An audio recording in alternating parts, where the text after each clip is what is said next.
It's a terrifically terrific diverse group. This is a fantastic Let's hope group. it can meet your expectations. It's not going to be easy. Okay, so let me go back to a couple of things. First of all, let's talk a little bit more about the course project. You have the right up there. It says C285 Nuclear Security Student Project 2019. It's on D courses. You need a copy of it, sir?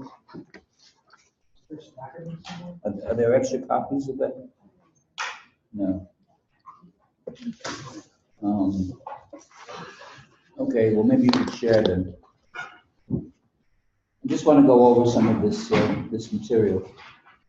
As there's background, of course, as there is to every subject, and you know, the 70s was a time of intense U.S.-Soviet geopolitical rivalry, and it also had a great nuclear component. And the U.S. Really until the Trump period has been fully committed to the protection of the European countries of NATO. And there's a whole long history to that relationship. NATO was, the North Atlantic Treaty was signed in 1948, and the organization was founded in 1949. So 49 and now 2019, that's 70 years. And we're living now with the first American president who's raised questions about the American commitment to NATO. That's not the subject of your project. The 1970s was a period where there were some arms control agreements between the U.S. and the Soviet Union, of interest to you, sir. The SALT I agreement, the ABN treaty, we'll get into all this in of course. But then in the mid to late 1970s, outside any strategic nuclear agreement, strategic are weapons on delivery vehicles, missiles that can travel intercontinental ranges, 6,000 kilometers or more. Putting those class of weapons aside, which were covered by the SALT I agreement, the Soviets started to deploy intermediate range missiles. And they did it in the western part of the Soviet Union. And they seem to be targeting lots of targets, military targets of the NATO countries. Now, the Soviets don't tend to make a big deal and announce things. This is learned through U.S. intelligence, through international agencies like the International Atomic Energy Agency. We've had former students and readers of this course work there now. We've had a wonderful student just graduated, Sarah Lederman, who's now a weapons inspector in the safeguards division, I think, of IAEA in Vienna. So you get to eat a lot of strudel and to learn a lot about nuclear weapons. She's a graduate of both the Masters in Nuclear Engineering and the Masters in Public Policy. Once it became publicized that the Soviets were deploying these weapons, which were primarily given the designation in the US of the SS-20, this caused a great stir in the United States and in Western Europe, and led to a big debate about what should be the response, if any, to these weapons. The Europeans were maybe less forward-leaning about responding with other weapons. But this was a time actually when first Nixon and Ford and then Carter were president. And ultimately, it went over into the Reagan administration, who began, and he won the election in 1980, began in office since January 1981. And his own administration was divided about the appropriate response. But ultimately, the U.S.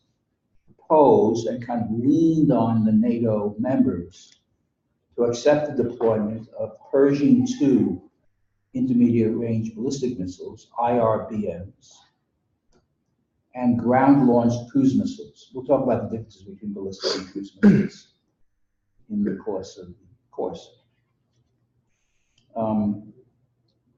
So now the Soviets were deploying the SS-20s. The US primarily was deploying the Pershing IIs and the ground-launched cruise missiles. There was an arms race going on. And these are not just numbers, they're about what targets can be hit, whether they're vulnerable to attack, whether they can retaliate. There's all kinds of military analyses associated with these weapons. The Soviets went through, they normally have very few leadership changes. Stalin was chairman of the Soviet Communist Party for 25 years, 1928 to 1953. Then there was a little kerfluffle among some folks. Have any of you seen the film The Death of Stalin? It's a wonderful film on a sort of gruesome subject. Stalin had a stroke and died in March '53, and this is a reenactment of all the key people around him, all of whom were hoping either to succeed him or to not be killed by who did succeed him. And the man who was in a number of TV programs and films, Steve Buscemi, is the star. He does an amazing job. He is Khrushchev. There was a brief period there when Stalin was replaced by Malenkov, as distinct from Molotov. Molotov was the Soviet ambassador abroad, the Soviet foreign minister. But Malenkov was the party man. And then Malenkov was ultimately forced out by Khrushchev. And Khrushchev was the general secretary from 56 to 64, again, still before these deployments, when he was forced out by Brezhnev. And Brezhnev was the general secretary right through to the late 70s. But then after he died, there again was rapid succession until ultimately in 1985, a very smart, sophisticated individual, Mikhail Gorbachev, became the general secretary. And Gorbachev was general secretary from 1985 until the collapse of the Soviet Union in December 1991. When, this is more than any of us want to know, but when Gorbachev took power, Reagan, who was a hardline anti-Soviet political figure, met him and felt that he could do business with Gorbachev. By the way, other than Lenin, who was the first Soviet leader, who was an absolutely brilliant student, who actually released his report cards from elementary school, he was an amazingly talented intellect. After Lenin, every single leader of the Soviet Union until Gorbachev barely had any education, were ruthless, had no affinity for Western values. They were really tough guys. Gorbachev was a graduate from Moscow State University in law. His wife had a PhD. And he was someone who fascinated the West and fascinated Reagan and the Americans. So under Gorbachev's leadership in the Soviet Union and Reagan, they began arms control negotiations about the intermediate nuclear forces that were being built on both sides. And that led to a treaty, the INF Treaty, Intermediate Nuclear Forces Treaty, which was signed in 1987 and has been in effect from 1987 until its scheduled demise a week from Saturday, February 2nd, 2019, because Trump has asserted that the Soviets have been in violation of the INF Treaty, and he wants to withdraw the United States from that treaty. So that's the background. In the meantime, what the INF Treaty did, and you should look it all up on Wikipedia or whatever, what was the agreement? Originally, they talked about limitations on different classes of weapons, but there was actually a man in the US government named Richard Pearl, a very hawkish, anti-Soviet, anti-arms control guy, who said, I can figure out how to, and he didn't want anything to do with such a treaty. He said, I can figure out how to kill this treaty. I'm going to persuade Reagan that he should only go for a 0-0 option. We get rid of all our intermediate systems, and they get rid of all their intermediate systems, which seemed hopelessly naive and preposterous and unreasonable, which is exactly what it was. And that's why Pearl proposed it, because he hoped it would lead to no agreement. But amazingly enough, Reagan and Gorbachev agreed to it. So in the INF Treaty, there is removal of all these weapons. The SS-20s, the Pershing IIs, the ground-launched cruise missiles all went away. There's over 2,600 delivery vehicles were removed and destroyed. And this was considered actually, in retrospect, a high watermark of the winding down of the Cold War and of Reagan and Gorbachev's ability to move forward in a peaceful way. So it's non-trivial development that this treaty is now going to expire because the US is going to withdraw from the treaty. So with that background, the question for you guys is, take a look at each of the dimensions of this. There are technical dimensions about the weapons. There are economic dimensions about the costs. There are political questions about impact on Western Europe and on other countries. The strategic implications of the delicacy of the balance between the US and Russia, and how this treaty seemingly has hit the rocks because of US assertions of Russian violation and then the US withdrawing. Take a look at all of that, and you might want to break up into groups along those lines, but it's strictly up to you how you do it. And think through, are there ways that you can come up with creative proposals to keep the treaty or some other version of it alive? There's no answer in the back of the book. You're going to derive the answer.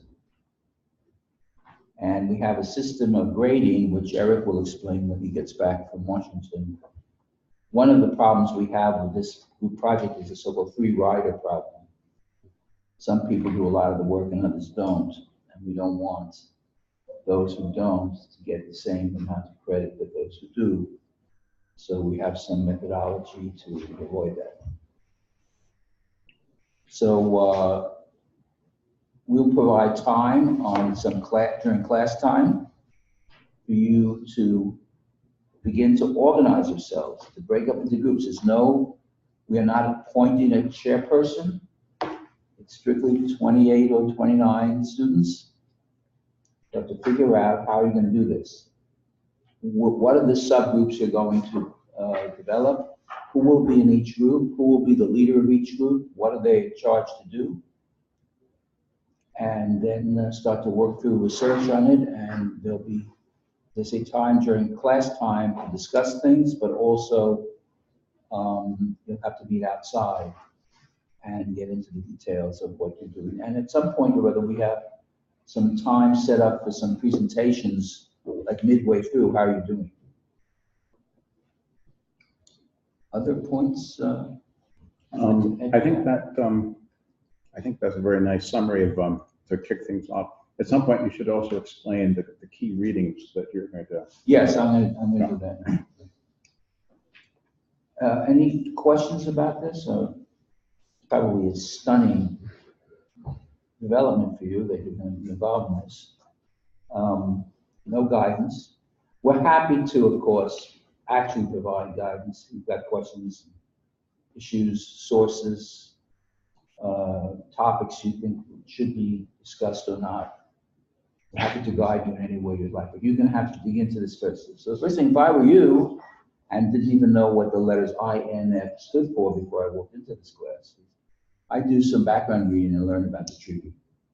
and learn about the most recent developments, the assertions about the Russian violations, and Reagan and Trump who made a speech declaring the U.S. withdrawal. Now, of course, Trump has withdrawn from several American treaties or other agreements, right? The Paris Climate Change Agreement. It's modified now the NAFTA, U.S.-Canadian-Mexican Agreement. He withdrew the U.S. from the Trans-Pacific Economic Agreement. And he doesn't seem to like agreements, or at least any agreement that was completed by his predecessors. So you might have to take that into account in fashioning a proposal for how to salvage this, because at least for this semester, unless something very dramatic happens, Trump will be the president. Questions, comments, criticisms, thoughts of any kind, it's wide open. Because at the end, as Professor Benberger said, we'll make a presentation and we invite folks from nuclear engineering and other departments to show up. And it's a real nice dog and pony show with some pizza and hors d'oeuvres, food, and so it's really the climax of the course. Yes. Is there a written portion, or is it really just a verbal presentation with some? No, as Professor Benberger said, this in the past, it's been a 50 to 60 page paper that's been produced by the group. It's obviously co-authored by many or most of you, but no, it's definitely a written document that we want. And that's if you, for example, you've got something like 8 subgroups or something like that. So each subgroup is doing, 4, 6, 8 pages, something like that on their contributions. Yeah, you don't have to write 60 pages yourself. Right. And they leave us a slide deck afterwards. The presentation is a long 40, 50 slide presentation done in segments. And in a couple of cases, we pass it on to folks in Washington or in other nuclear engineering departments so that they get a feel for what we're doing. I meant to mention, and didn't at the beginning, that nuclear engineering, I said, won this major award, $25 million for 5 years. And that was 8 years ago. So in the 5th year, NSSC announced a new competition, absolutely brand new competition. Anyone could apply. Nuclear engineering at Berkeley reapplied. So did all those other top schools. Again, NSSC could have divvied up the money any way they wanted to. And 3 years ago, they gave all the money to Berkeley. So we are now, and I think the 8th year of this Nuclear Science and Security Consortium, NSSC, chaired by Jasmina. And Carl's involved, Kai Vetter is involved, Lee Bernstein's involved, or other nuclear engineers involved. I'm on the policy side and do this course, and also have some students working on some nuclear policy research.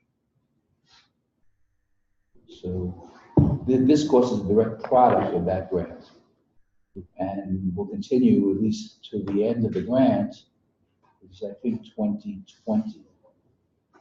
For 2 more years. Yes.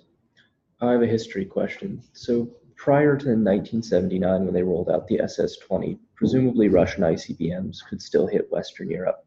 Yes. Why then did the rollout of the SS-20 cause so much policy action in the deployment of Pershing tubes? What was the Soviet rationale, you think? Is the question? Why was the deployment of the SS-20 provocative then, if they could already hit Western Europe? Well, it was provocative because, as you see when we get into U.S.-Soviet nuclear matters, they had developed an understanding, at least in the U.S. and maybe in Moscow, that there was a mutual balance of deterrence between the U.S. and the Soviet Union. Each side had so many weapons that could destroy the other side even after it was hit in the first strike, that there was this perverse stability.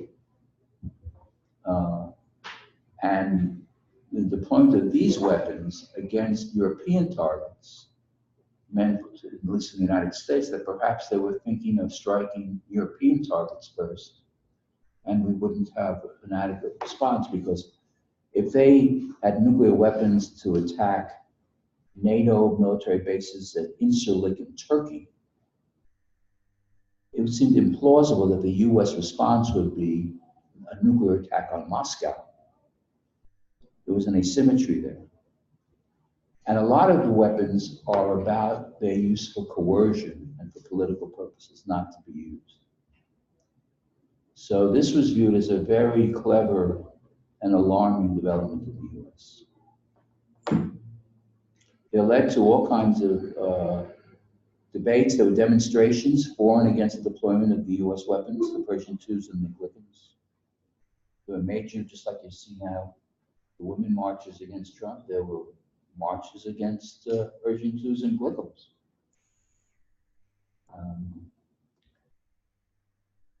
And in major countries like Germany and elsewhere, there was a big debate about what to do. Now remember also, this was during the Cold War, so NATO had a series of member states, but the Soviet Union had a counterpart to NATO called the Warsaw Pact. Germany was a divided country, and this is, you haven't lived in this period, but this was a very different world. I remember I have some anecdotes I'll give during the course of the course, including anecdotes about visiting East Germany with my kids and wife, and how terrified they were.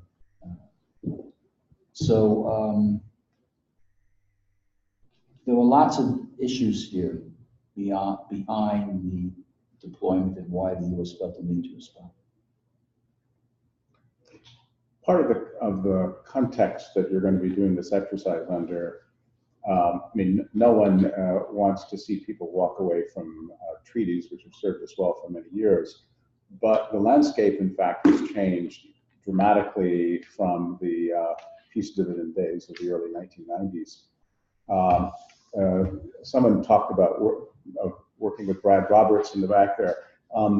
Brad, for a number of years, had a cross-domain deterrence workshop at Livermore that always had a kind of a 2 or 3 day exercise, tabletop exercise war game. And Professor Nacht and I were involved with one of them that involved actually a hostile action against the Baltic states.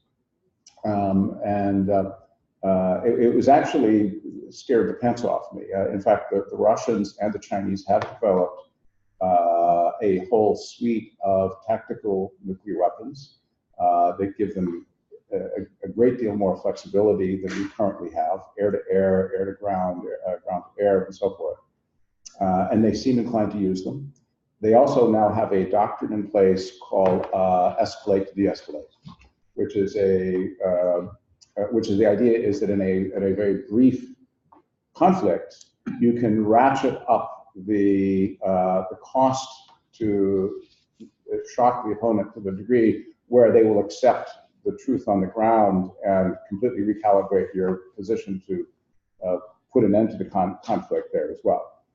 These things put together, I think lead to a more nuanced view of what to be doing about intermediate range nuclear forces. And I think it's going to be part of the background that's going to make your work so interesting. Did you want to say a little bit more about that, the new doctrine? No, I'll wait on that. Okay. I just want to make sure, based upon this brief discussion, whether it's reasonably clear what our expectations are for the project and how you're going to go about doing it. So you have to be assertive, to meet as a group and figure out where you'd like to weigh in, and some other people who'd be involved, and then meet as a subgroup and start to do some homework about it. Yes? When it says acceptable to both the US and Russia, can you give us some advice about how to go about discovering what that means, be acceptable to Ukraine? Well, I mean, there have been public statements made by the US why we're unhappy with what the Russians have done. And the Russians have responded, and the Russians actually have accused the United States of violating the INF Treaty. So a reasonable place to start would be there with public statements of what each government feels are the problems, which maybe can be resolved.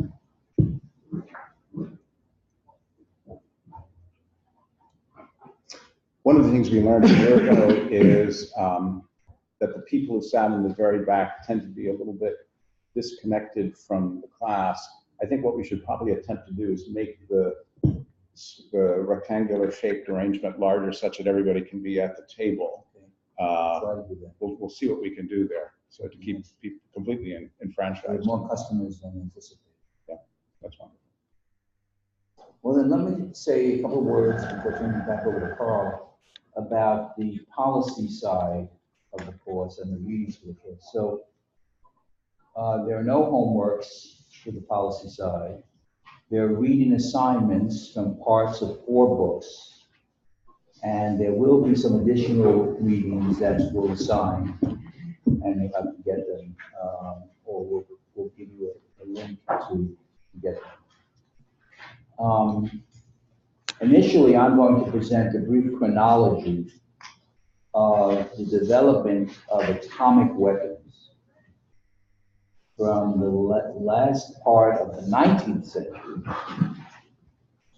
through their detonation against Japan in August 1945.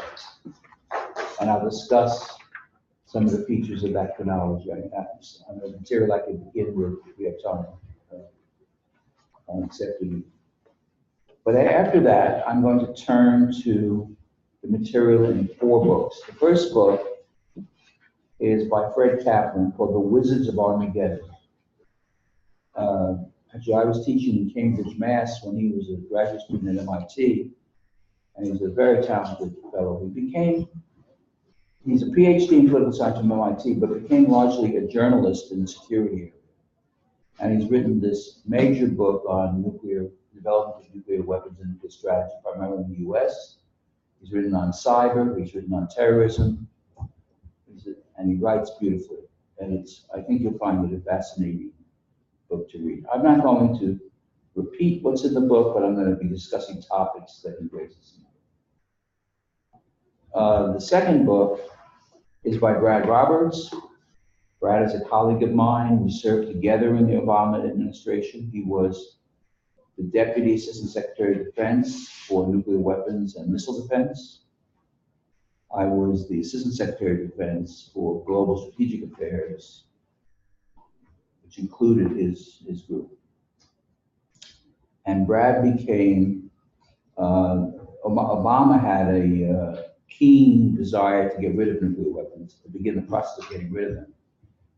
And the Obama administration produced a Nuclear Posture Review, NPR, not National Public Radio, Nuclear Posture Review, which Brad played a role in writing, as did I, but Brad, more importantly, then became the main explicator of the NPR to governments around the world, and really got a feel for the attitudes in Britain, France, Germany, in Japan, in South Korea, and elsewhere. So he left government after the first Obama administration, and after a stint in Japan at a research institute, he went to Stanford, the CSAC, the Center for International Security and Arms Control. It's a major academic research center in this field. And he stayed there for about 18 months, and he wrote this book, Nuclear Weapons in the 21st Century, which is an excellent book.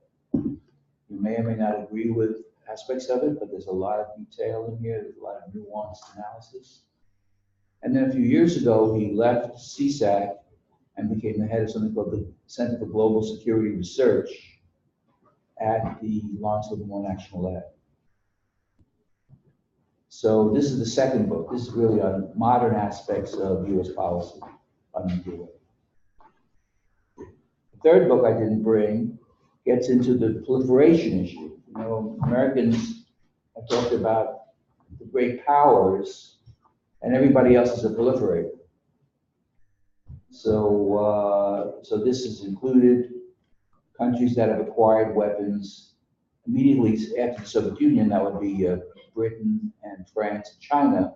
But more importantly, and more interestingly, the follow-on countries to those, India and Pakistan, and Iran on the edge, and North Korea beyond the edge, and Israel, these other countries that have gone the nuclear route.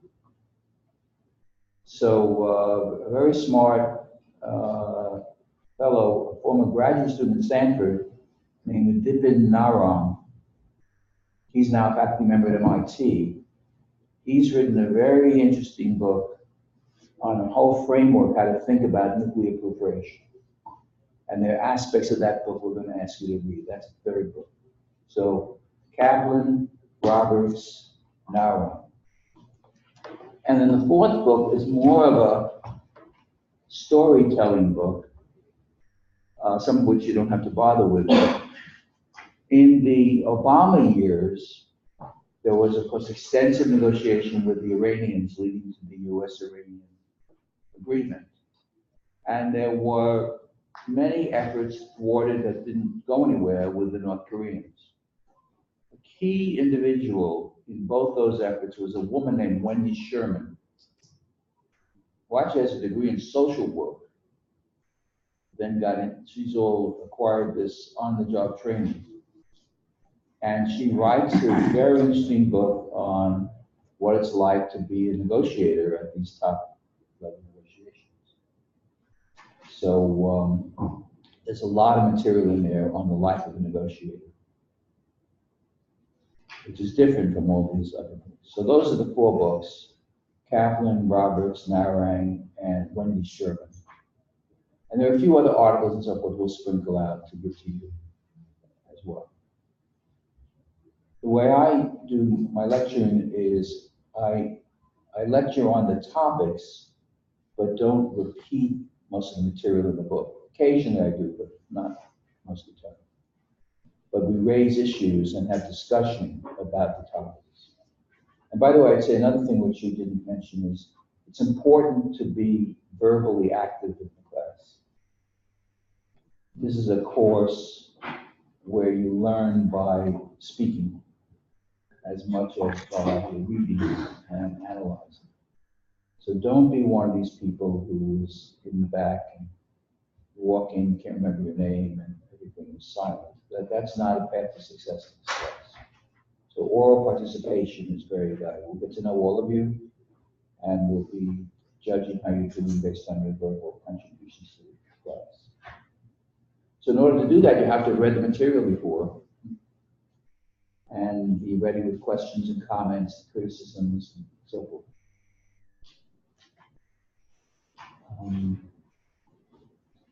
That's all by way of background.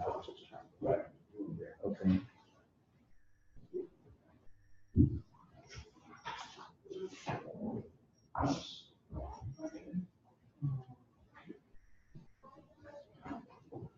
Yeah, this is not a classified section.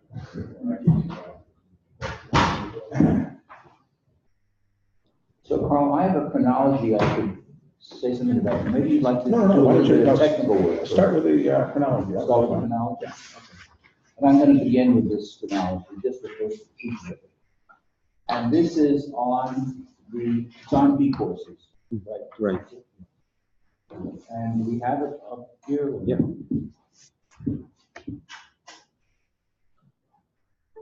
I'm going to begin with actually, before the chronology, with a reference to a really terrific book by a man named Thomas Kuhn. I don't know if any of you probably don't know that name. Thomas Kuhn was a historian of science at MIT. And he posed a very tough question: how is scientific progress made? Why is it that, where we are with iPhones today, and years ago there was a telegraph? I mean, how did we get there? What's motivating folks? What's behind, what's the engine of scientific progress? And you don't actually have this on the chronology other than mention it, so I'll just say a word. Kuhn said, supposing you get a PhD in physics. Some of you are almost there. You've learned a whole set of ideas and concepts and methods how to think about physics. Let's call those concepts collectively a paradigm. The accepted way of thinking about physics, or about nuclear physics, or cosmology, or whatever, string theory, or whatever type of physics you're interested in. Now, Kuhn said that 99% of the people who receive a PhD in physics spend their time applying and occasionally questioning the paradigm, but their work is done within the confines of the paradigm itself. Only rarely do people raise fundamental questions challenging the paradigm. Most of the time, Kuhn says, the criticisms are refuted. There's no correct criticism in that criticism. And all the people who've been wedded to the original paradigm retaliate against the critic of the paradigm, and usually the critic of the paradigm goes away. So that's a tiny, tiny subset of all the PhDs in physics. Then a tiny, tiny subset of the tiny, tiny subset are people who do some work and come up with a result that somehow doesn't fit the paradigm.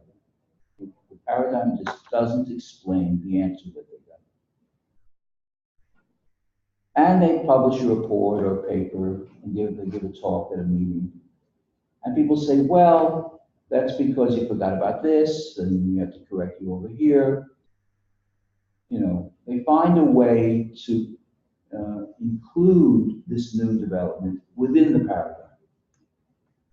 But a tiny, tiny, tiny, tiny subset of this group find that they cannot include this new result in the existing paradigm. There's something not right here. This new result just is inexplicable based on everything we know in physics. And that then leads to the creation of an alternative paradigm, a competing paradigm. And it develops in the physics community, but it could be true in biology, it could be true in geology, it could be true in any field. It develops a big shootout between the defenders of the old paradigm we all knew and loved when we got out of school, and the new paradigm that these youngsters are peddling. Most of the time, Kuhn says, the advocates of the new paradigm lose and the old paradigm prevails. But occasionally, in the tiny, tiny, tiny, tiny, tiny, tiny subset, the new paradigm is so powerful that there is what he calls a transfer of allegiances. And people who are big old paradigm fans say, you know what? She's right. There's a new paradigm. I'm going with the new paradigm. And folks move from the old paradigm to the new paradigm. Not everybody moves, and some advocates of the old paradigm literally die refuting the new paradigm and believing and defending the old paradigm. But the vast majority of people have now sided with the new paradigm. Then somebody new gets a PhD in physics, and what do they study? They've studied the new paradigm. And the whole process gets repeated. And so paradigm, anomalies, challenging the old paradigm, big shootout, transfer of allegiances, new paradigm prevails, new paradigm is the existing paradigm, and you go through it again, is the process by which Kuhn says the structure of scientific revolutions has occurred. And he studied many different aspects of science. He died some years ago. It's a fantastic book. It's a small book, 170 pages. I remember when I read it as a graduate student, I was just blown away by it. So that's a reference to the structure of scientific revolutions and paradigm shifts. I highly recommend that you read the book. No matter what you feel, you really enjoy it. If I may interject here, I actually taught a seminar on Kuhn's book, The Structure of Scientific Revolutions. And at the end of the semester, we had a party up on this ratty old lounge on the 4th floor of Stevenson Hall. It's right under the shadow of the Campanile. There's Moses Hall, where we attend a lot of our lectures. Right. Stevens Hall. And I happened to mention it to a guy there who was one of the scientists in what's called the Science, Technology, and Society group there. Right. And he kind of smiled and he went like this. And there were these old World War II steel case filing cabinets there. And he opened it up.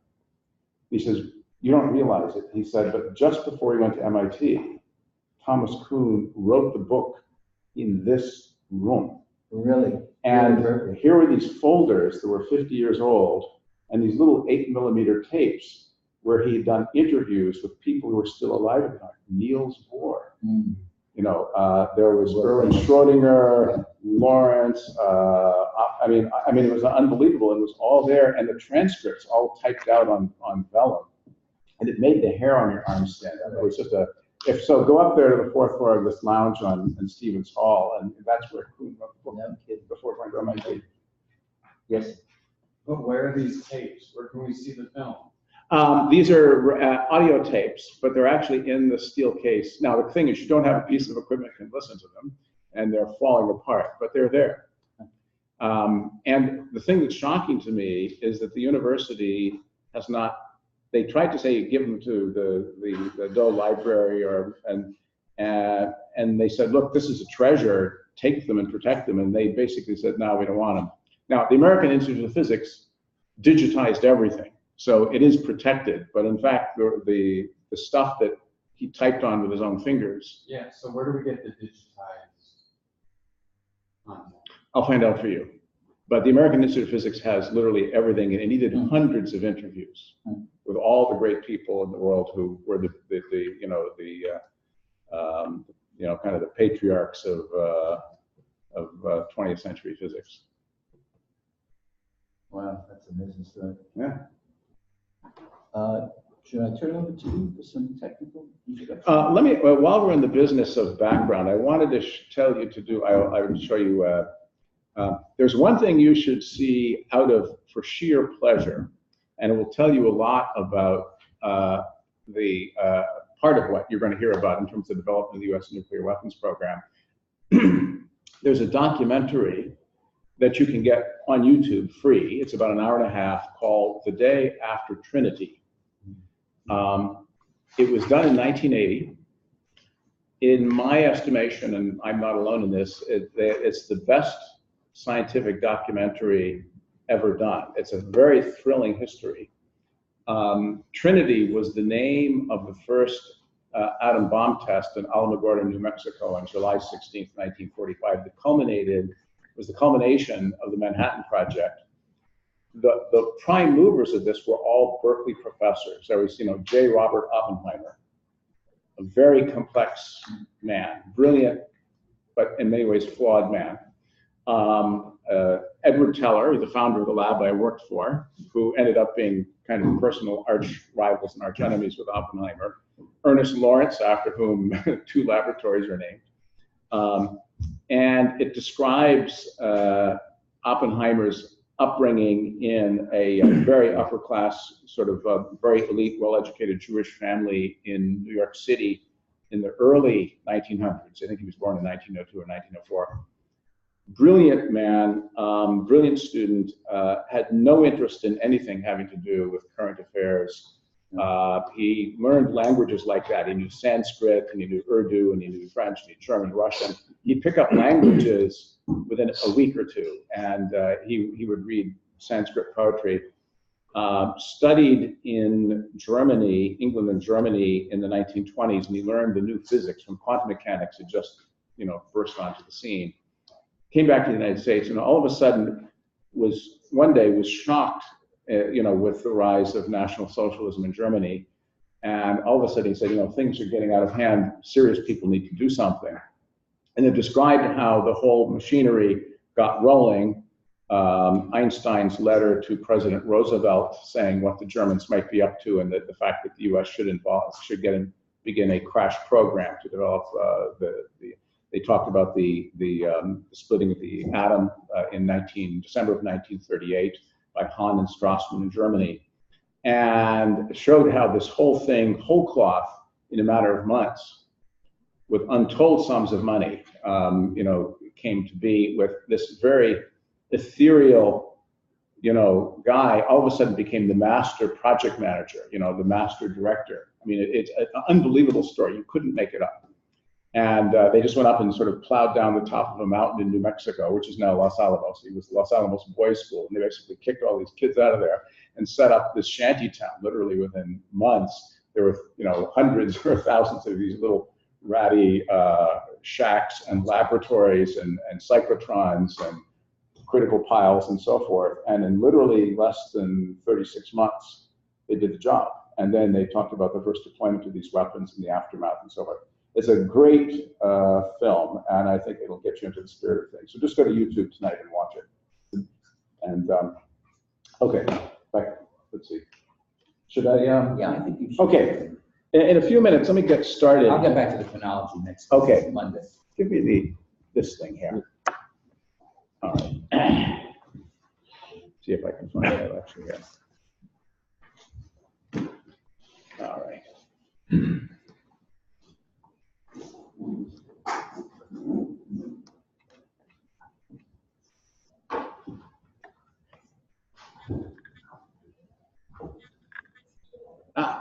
Voila. Okay. Now, for the real policy people in the back there, don't worry. Everything is going to be fine. The cavalry is coming over the hill. Eric Matthews will take care of you. But anyway.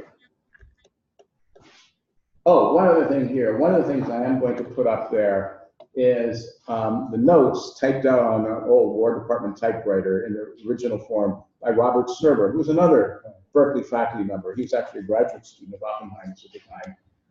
When these new graduate students and faculty were recruited to the secret project in New Mexico, they were asked to work on a project that they couldn't tell them what they were going to work on, and they couldn't even tell where it was going to take place. And they left friends and family behind, got on a train, and went to New Mexico. To indoctrinate the new people there, they had a brief mini course on the physics of nuclear weapons as it was understood then, with hand-drawn sketches and so forth. They're declassified now, and they're wonderful to read.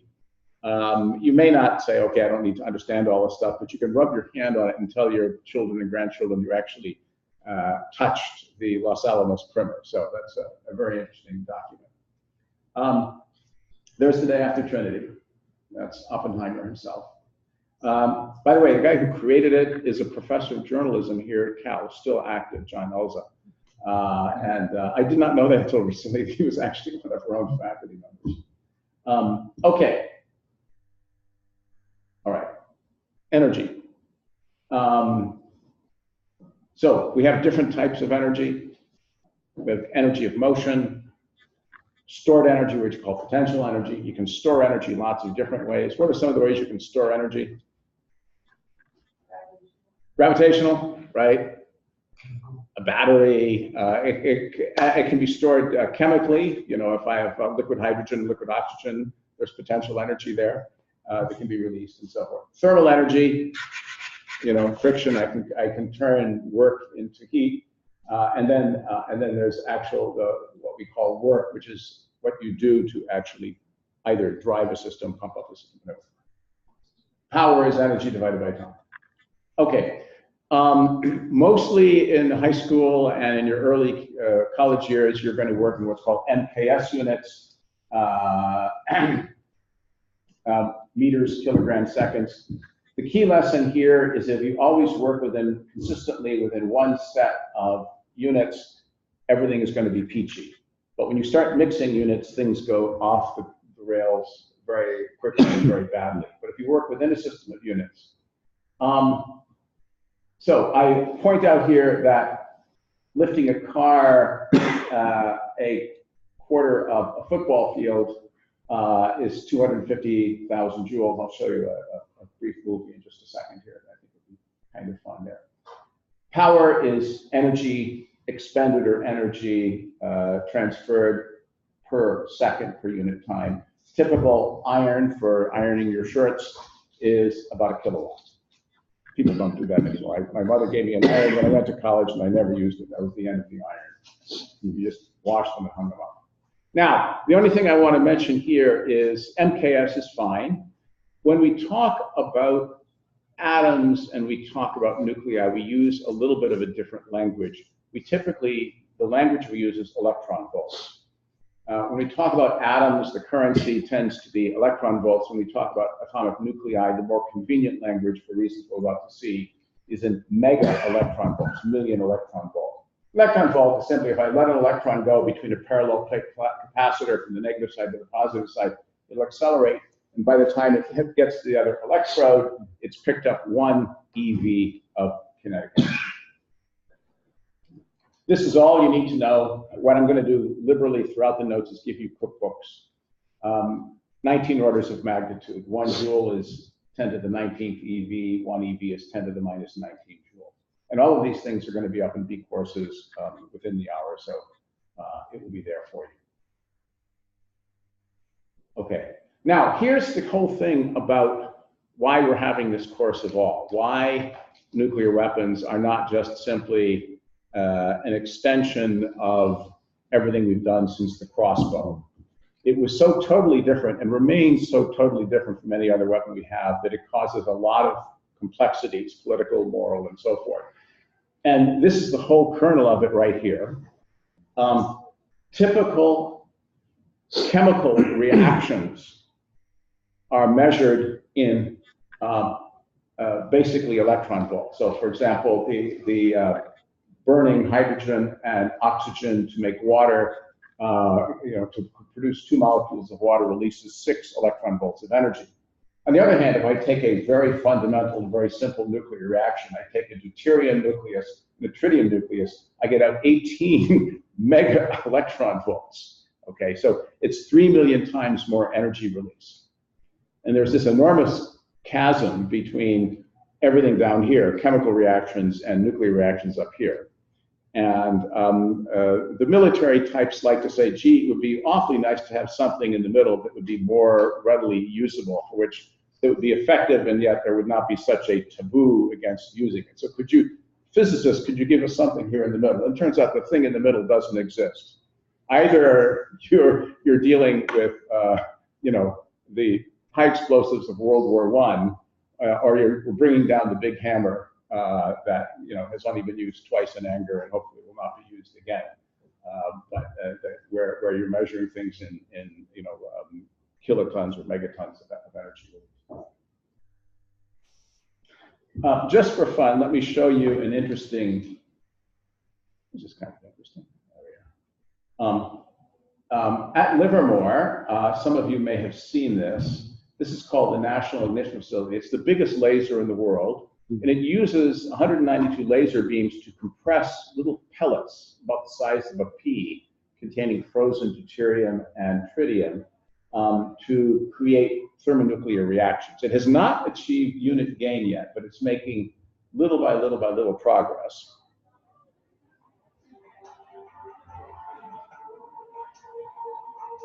I thought this would be fun to watch.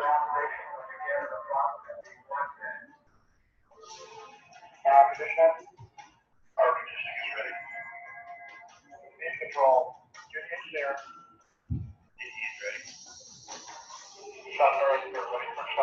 It was a $4 billion project. It was finished about 10 years ago.